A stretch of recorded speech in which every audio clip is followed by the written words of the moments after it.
Alright everyone, welcome to a new ride review. Let's hop back over to SeaWorld Orlando and check out Mako today. Mako is a B&M Hyper Coaster and it has a length of 4,760 feet, a height and a drop of 200 feet, and it reaches a top speed of 73 miles an hour. Many people consider this to be the best B&M Hyper Coaster out there, and it sure has good stats. But there are other hyper coasters with more impressive stats. So why do people consider this to be the best hypercoaster out there, if not one of the best? This is one of the best hypercoasters out there because of a couple of things: the ride experience and the scenery. Let's start off this time with the ride itself instead of the scenery like we usually do. Mako features trains with 7 rows, and these trains use the standard clamshell restraints found on B&M hypercoasters, which is a very good thing because those restraints are pure perfection. Once you dispatch, you climb the lift hill, which plays some awesome music by the way. So let's talk about this first drop. There are some hypercoasters out there that have fantastic drops, and there are others that don't. Thankfully, Mako's drop delivers in every single way possible. You feel the speed along with the airtime the whole way down. And guess what? The next element is great as well. This overbank turn is executed perfectly. You feel laterals as well as airtime, which is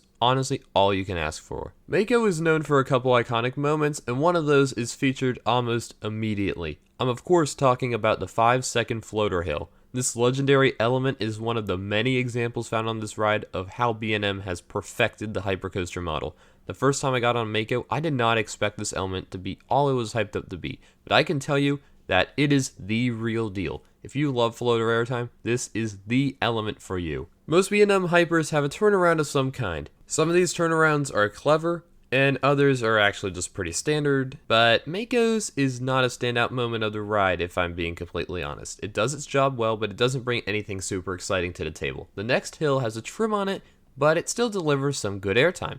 You then enter a smaller bank turn directly under the larger one. The supports here actually provide for a really neat near miss on the right side of the train, which was a nice surprise to me.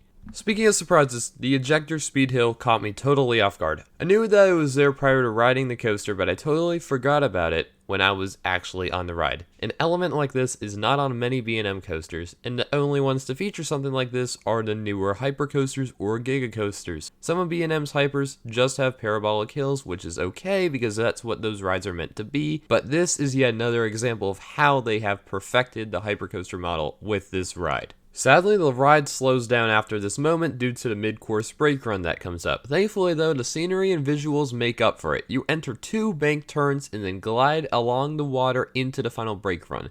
This section encircles Mako's Plaza, making the park interaction phenomenal as well. This is easily what people think of when they hear the word Mako, besides the legendary floater hill. And this ties into the scenery of the ride a bit, so let's move on to that. What separates Mako from the others has to be the park interaction and the theming. When a coaster doesn't have much theming, I mostly care about how the coaster looks. Does it have good park interaction? Does it complement the surrounding area? Things like that.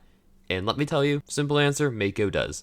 However, Mako does have subtle theming elements thrown into the mix. The most iconic one has to be the shark projection in the loading station. When you dispatch, a group of sharks projected on the ceiling swim along out of the station with you. Also, there are lots of nice pieces of theming in the queue and by the entrance sign. Is this Disney levels of theming? Absolutely not, but compared to other B&M hypers, this is more than I've seen most do. So compared to all other B&M hypercoasters, is this truly the best one? If you couldn't tell, this is actually my favorite hypercoaster out there. This is B&M's ultimate hypercoaster, and you can see that they took what worked well on other coasters and implemented those things here. As a result, in my book, Mako deserves a 10. So make sure you like this video and subscribe for more theme park content. We will have more content, not just ride reviews, coming in the very near future, which I'm totally excited about. Thank you all for watching, and we will catch you in the next video.